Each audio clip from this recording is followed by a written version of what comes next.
Baik, terima kasih Mas Aul. Sobat BKN tuh banyak yang tanya di media sosial BKN ya. Baik itu di Instagram, Facebook, Twitter nih Mbak Indah.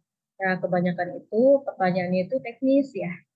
Nah, salah satunya itu saya bacain ya. Em, Katanya nih, kami sudah menyelesaikan pendaftaran dan meresum katanya.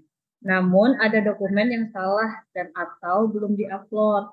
Nah, misalkannya nih foto yang diuploadnya tuh merah, nah tapi seharusnya itu biru. Nah, bagaimana mekanisme untuk memperbaiki hal tersebut? Itu gimana tuh Mbak Indah jawabannya tuh?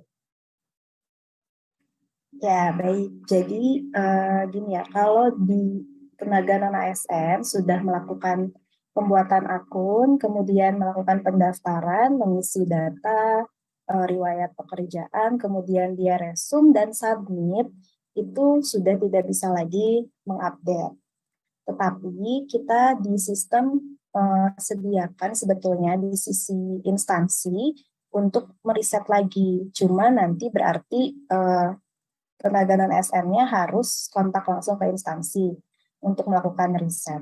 Tetapi yang perlu digarisbawahi adalah kalau kesalahannya seperti pas foto.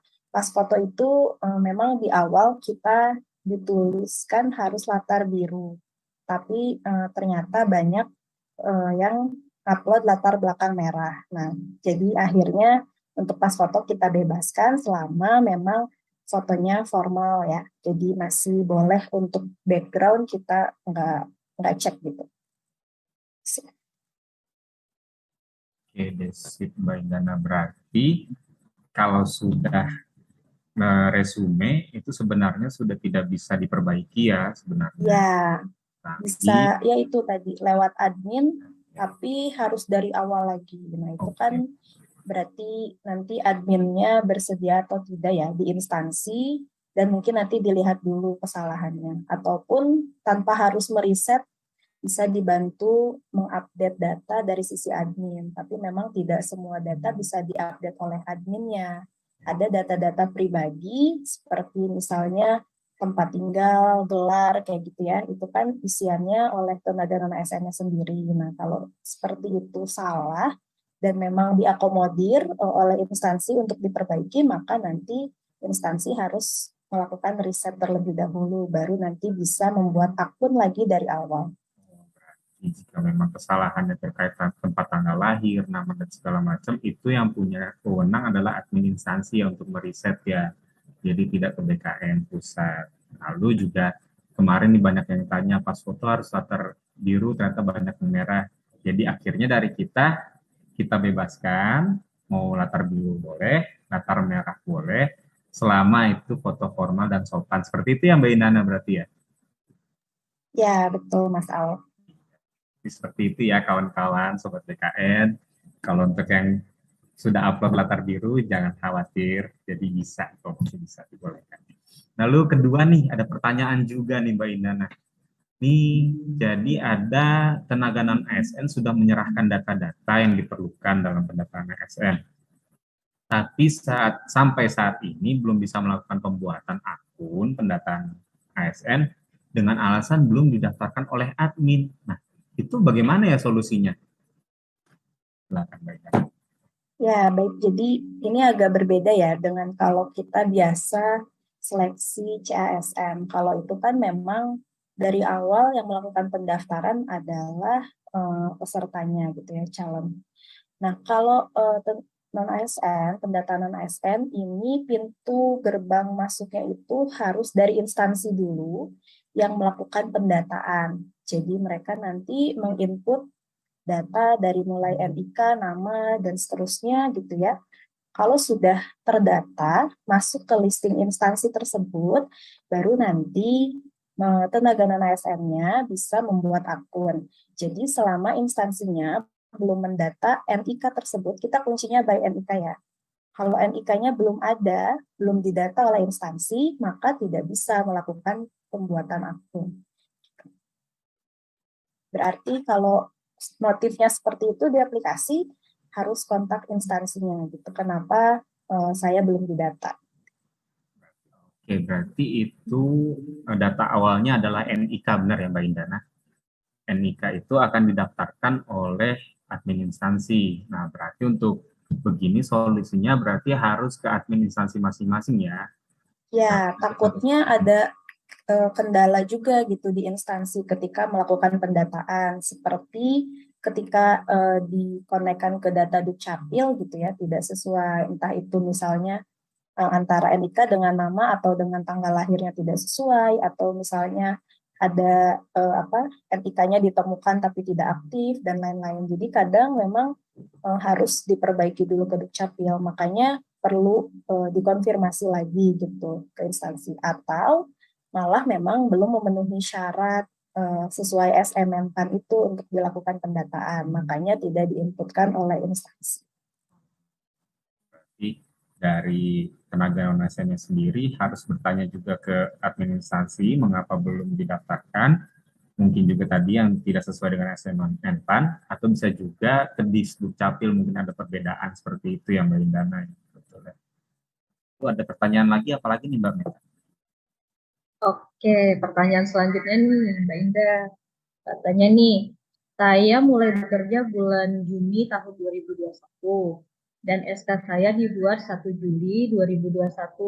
Sampai sekarang saya masih aktif bekerja. Apakah bisa untuk syarat pemetaan P3K yang saat ini sedang didata? Itu katanya Mbak Indah. Gimana tuh jawabannya tuh?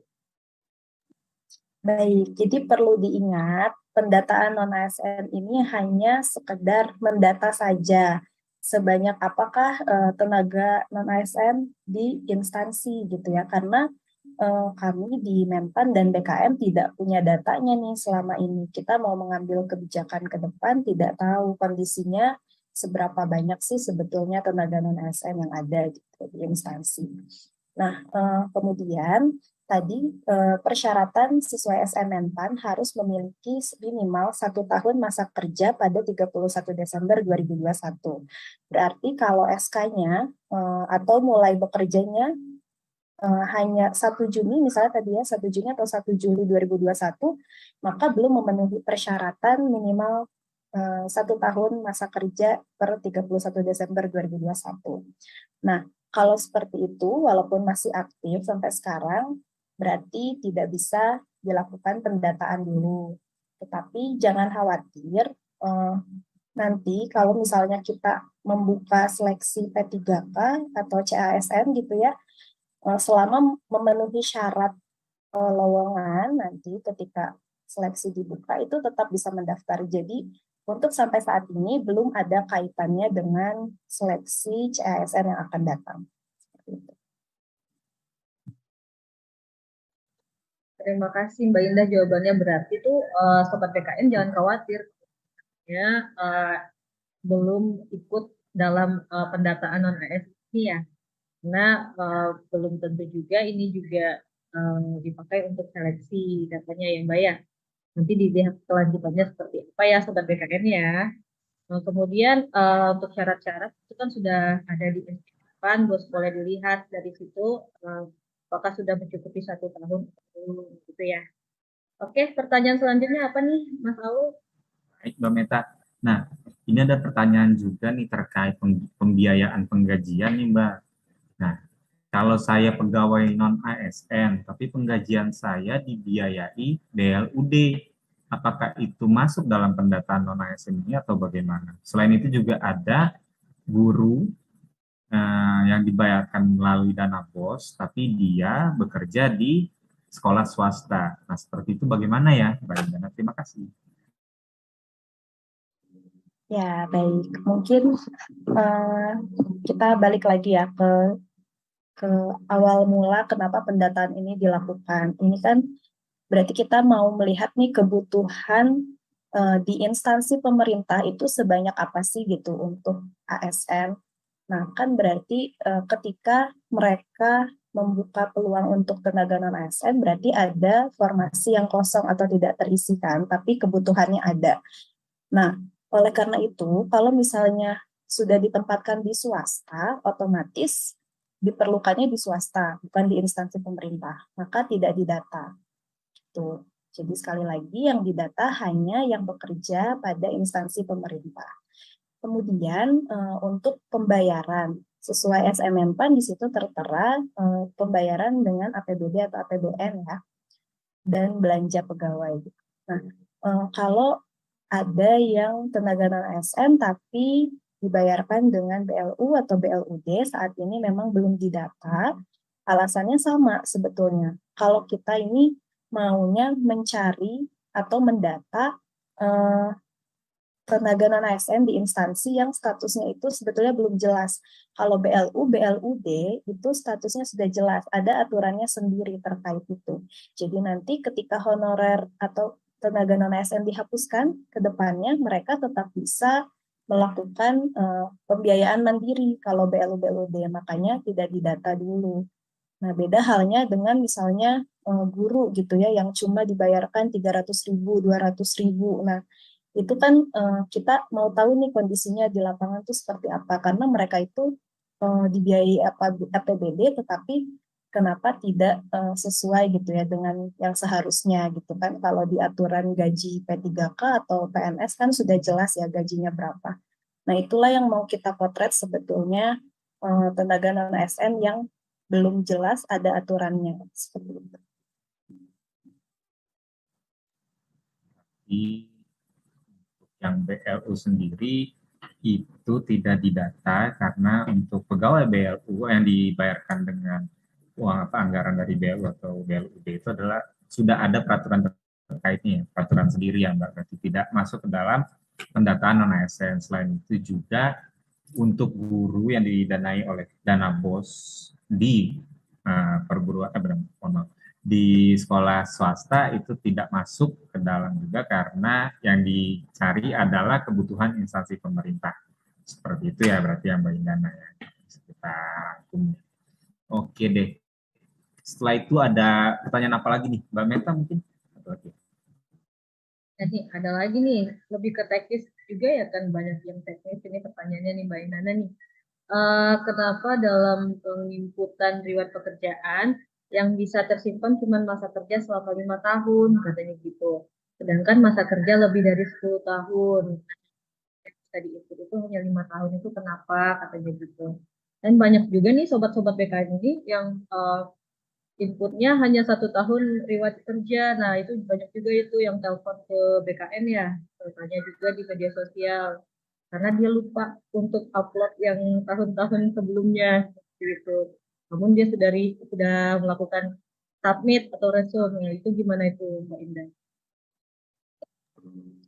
Ya, baik. Jadi kenapa cuma 5 tahun? Itu memang alasannya sebetulnya kita pengen capture semua kalau bisa ya masa kerja. Tapi kan di setiap masa kerja itu kita perlu bukti SK, bukti pembayaran. Nah, 5 tahun aja tuh kadang mereka udah hilang gitu datanya.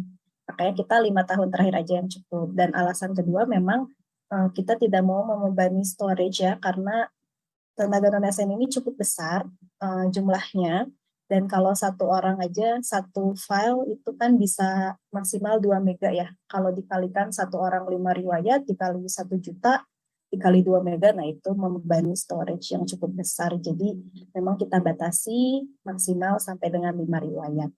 Kemudian kalau yang tadi kelupaan baru 1 riwayat, nah itu sama sih ya dengan yang pertanyaan awal tadi. Kalau instansinya bersedia melengkapi atau melakukan riset, itu bisa nanti kalau riset berarti tenaga non ASN-nya bisa membuat akun lagi dari awal dan seterusnya. Tapi kalau instansi bersedia melengkapi riwayatnya dengan mungkin tenaga non ASN-nya sudah membawa bukti-buktinya gitu ya, jadi udah diserahkan ke instansi, tinggal input, itu juga bisa. Kalau sekali lagi kalau memang instansinya bersedia. Tuh. Kalau secara sistem dimungkinkan sebetulnya.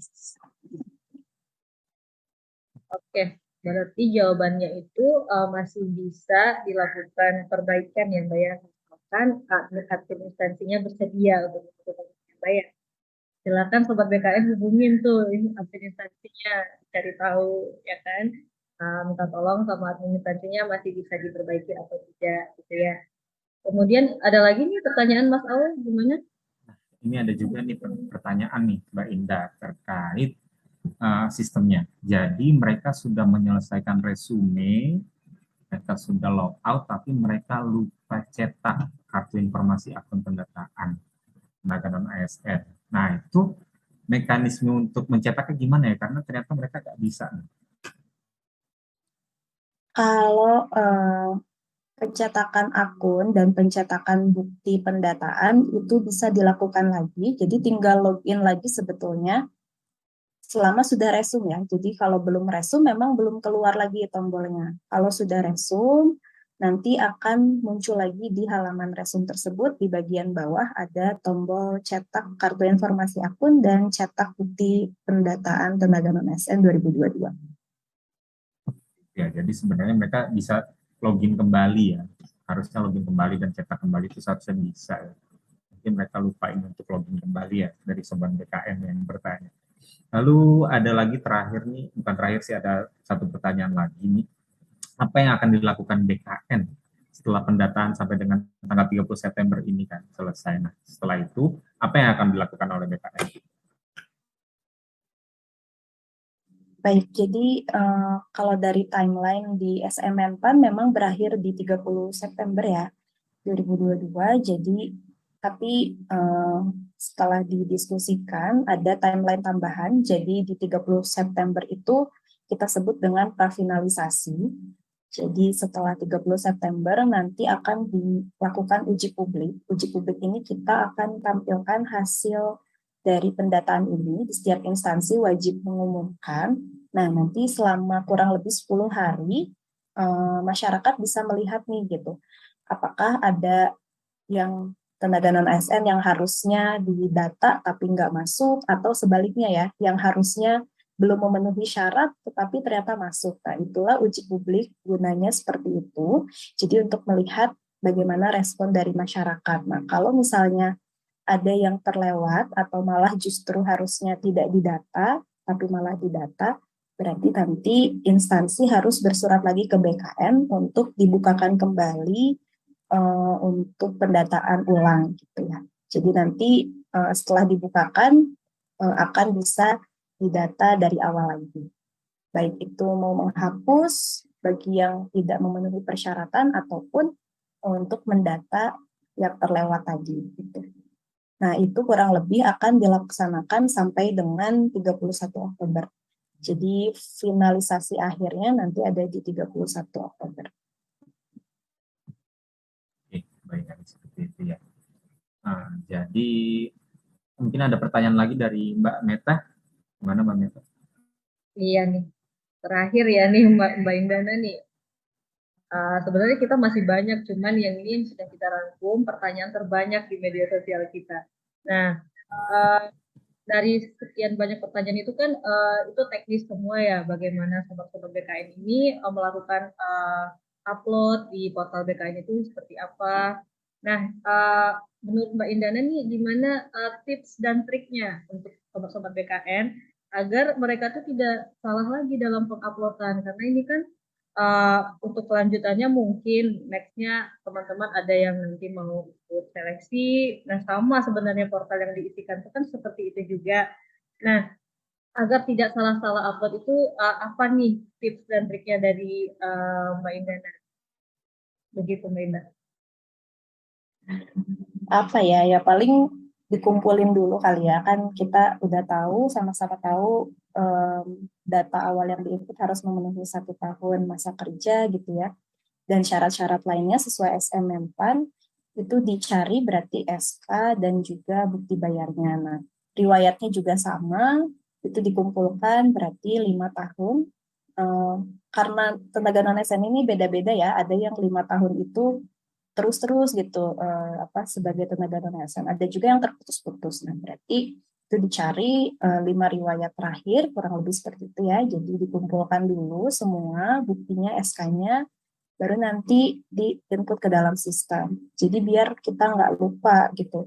Jangan lupa juga ketika resum itu dilihat lagi, dicek lagi data dirinya sudah sesuai atau belum, kemudian bukti uploadnya sudah sesuai atau belum. Selama belum sesuai atau masih ragu, jangan dulu klik resum gitu kan, karena tidak sekali jalan ya. Jadi kalau melengkapi data itu ketika kita baru sampai tahap biodata misalnya, mau log out dulu, mau cari dulu, misalnya berkasnya belum lengkap, itu bisa nanti dilanjut lagi, login lagi. Jadi nggak harus sekali jalan sampai resume gitu. Kalau keburu-buru biasanya malah kelewat. Dan juga yang foto tadi, ada juga tuh foto yang salah, malah ngupload KTP, harusnya pas foto. Nah, itu banyak kayak gitu. Nah, itu juga berarti harus diperhatikan lagi sebelum menyelesaikan pembuatan akun di awal, itu harus dicek lagi. Karena setelah upload kan kita bisa tuh cek lagi sebetulnya yang diupload sudah bagus atau belum filenya. Takutnya juga ada yang crash gitu ya ketika uploadnya, atau salah upload kayak tadi kasusnya. Nah, jadi karena pas foto dan KTP ini nggak bisa diganti lagi setelah pembuatan akun, itu harus hati-hati di awal juga. Itu sih mungkin. Dan good luck, ingat ini pendataan aja, jadi kita juga sebetulnya nggak terlalu verifikasi dokumen kayak foto gitu ya, jadi memang berdoa aja, mungkin nanti semoga kebijakan ke depannya bisa lebih baik untuk semua. Iya, jadi seperti itu ya Sobat-Sobat BKN, gimana tips dan triknya dari Mbak Indana nih agar kita tidak salah-salah lagi dalam mengupload data di portal BKN tentang data BKN. Itu Mas Aulia. Iya. Maaf, tapi ini ada satu lagi pertanyaan yang menurut saya bagus nih ditanyakan oleh siapa tadi namanya? Ada di YouTube kita yang sedang kita live ini. Ada satu lagi, mohon maaf nih Mbak Indana. Mau tanya, yang di-input 5 riwayat terakhir itu dari tahun 2017 sampai 2021 atau sebenarnya dari 2018 sampai saat ini sedang bekerja, karena dari BKD itu ada yang menyampaikan dari 2022. Mohon penjelasannya Mbak Indana, bagaimana? Ya, betul ya. Jadi kita nggak batasi sih sebetulnya. Jadi boleh 5 tahun itu sampai N-nya 2021 atau juga 2022. Tapi baiknya memang yang 2022 itu diinputkan ke dalam sistem sebagai bukti bahwa yang bersangkutan memang masih aktif sebagai tenaga non-ASN hingga sampai saat ini. Berarti sampai 2021 sebenarnya boleh, tapi baiknya memang sampai 2022 sebagai bukti bahwa tenaga non-ASN itu bekerja sampai sekarang seperti itu ya. Karena memang SM Menpan sendiri bilang seperti itu ya, yang bekerja sampai dengan hari ini. Oke deh, mungkin itu kita bisa wrap up dulu ya Q&A kali ini. Terima kasih Mbak Indana atas waktunya, sudah mau menyempatkan waktu bersama Humas BKN untuk melaksanakan Q&A, tanya jawab seputar sistem pendataan non-ASN. Untuk menutup acara kali ini, billahi taufiq wal hidayah. Wassalamualaikum warahmatullahi wabarakatuh. Waalaikumsalam.